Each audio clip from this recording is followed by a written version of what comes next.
नमस्कार। आज हम बात कर रहे हैं पुणे के पास कुंडमाला में इंद्रायणी नदी पर हुए पुल हादसे की। जी, ये घटना 15 जून 2024 की है। हाँ, दोपहर के करीब 3:30 बजे का वक्त था और क्योंकि वीकेंड था पुल पर काफी भीड़ भी थी। अच्छा, कितनी भीड़ रही होगी अंदाजन? सूत्रों के मुताबिक करीब 100 से 200 लोग।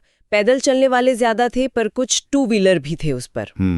और ये कोई नया पुल तो नहीं था? नहीं, ये तो एक पुराना पैदल यात्री पुल था। बिल्कुल। तो हमारे पास जो भी जानकारी है इस घटना पर, बचाव कार्य पर और जो इसके नतीजे निकले, उस सब पर आज हम बात करेंगे। हाँ, कोशिश यही रहेगी कि हम समझें कि असल में हुआ क्या, क्यों हुआ और इसका असर क्या रहा। सही। तो चलिए देखते हैं कि हुआ क्या था। सबसे पहले तो जो सबसे दुखद बात है, इस हादसे में 4 लोगों की जान चली गई। 4 जाने, ये तो बहुत ही दुखद खबर है। जी, और करीब 30 से 50 लोग घायल भी हुए। इनमें से कई की हालत तो गंभीर थी, उन्हें आईसीयू में भर्ती करना पड़ा। ओ, गनीमत बस ये रही कि बाद में पुष्टि हो गई कि कोई लापता नहीं है। जितने लोग थे सबका पता चल गया। चलिए, ये एक राहत की बात है। लेकिन ये सवाल तो उठता ही है ना कि आखिर ये पुल गिरा कैसे? इतना पुराना था क्या? हाँ, जानकारी तो यही है कि पुल 1992 में बना था, तो काफी साल हो गए थे।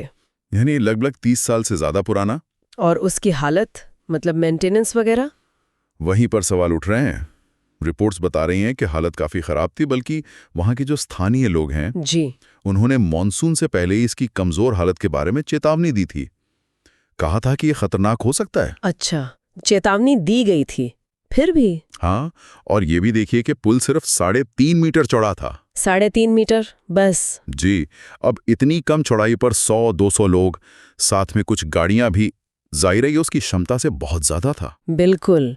ये तो मतलब सीधी सी बात है कि ओवरलोडेड था, और जब चेतावनी भी थी, हालत भी खराब थी। यही सबसे बड़ा सवाल है। ऐसा लगता है कि सुरक्षा को कहीं ना कहीं नजरअंदाज किया गया। अक्सर होता है कि स्थानीय लोगों की बातों पर, उनकी चेतावनियों पर ध्यान नहीं दिया जाता। क्या ये पता चला है कि ये चेतावनी किस लेवल पर दी गई थी? मतलब कोई फॉर्मल शिकायत थी या बस आपसी बातचीत? देखिए, सूत्रों में इतनी गहराई से तो नहीं बताया गया, पर यह साफ है कि लोगों को खतरा महसूस हो रहा था और उन्होंने ये बात उठाई थी। कई बार ऐसी अनौपचारिक बातें भी अनदेखी कर दी जाती हैं। और फिर जब हादसा हुआ तो बचाव कार्य तो फौरन शुरू हो गया था ना? हाँ, बिल्कुल। जैसे ही खबर मिली, एनडीआरएफ यानी राष्ट्रीय आपदा प्रतिक्रिया बल की टीम, पुलिस, फायर ब्रिगेड और वहां के लोग भी। हाँ, स्थानीय लोगों का रोल तो बहुत अहम था। सब मिलकर बचाव में लग गए। ड्रोन का इस्तेमाल हुआ, गोताखोर बुलाए गए, नावें लगाई गई नदी में। तेजी से काम हुआ मतलब? जी। और जैसे ही ये पक्का हो गया कि अब पानी में कोई नहीं फंसा है, तब ऑपरेशन रोका गया। इस हादसे का असर क्या पड़ा है वहां? असर तो काफी गहरा है। प्रशासन ने तुरंत इलाके को सील कर दिया और पुल को तो खतरनाक घोषित कर ही दिया गया है। लेकिन वो पुल तो रोज के आने जाने के लिए जरूरी रहा होगा। बिल्कुल, वो एक अहम रास्ता था। अब उसके टूटने से लोगों को बहुत दिक्कत हो रही है। कहीं आने जाने के लिए अब 15 किलोमीटर से भी ज्यादा घूमकर जाना पड़ रहा है। ओह, ये तो बहुत ज्यादा है। हाँ, मुख्यमंत्री और प्रधानमंत्री जी ने भी इस पर दुख जताया है और मदद का भरोसा दिया है। तो अगर हम इन सारी जानकारियों को देखें तो मोटी बात ये निकलती है कि एक पुराना कमजोर पुल था। हाँ, जिस पर उसकी क्षमता से कहीं ज्यादा बोझ था। चेतावनी भी दी गई थी। सही कहा, चेतावनी के बावजूद वो इस्तेमाल हो रहा था और आखिर में वो ढह गया। नतीजा जाने गई, लोग घायल हुए और वहां की जिंदगी अस्त व्यस्त हो गई। बिल्कुल।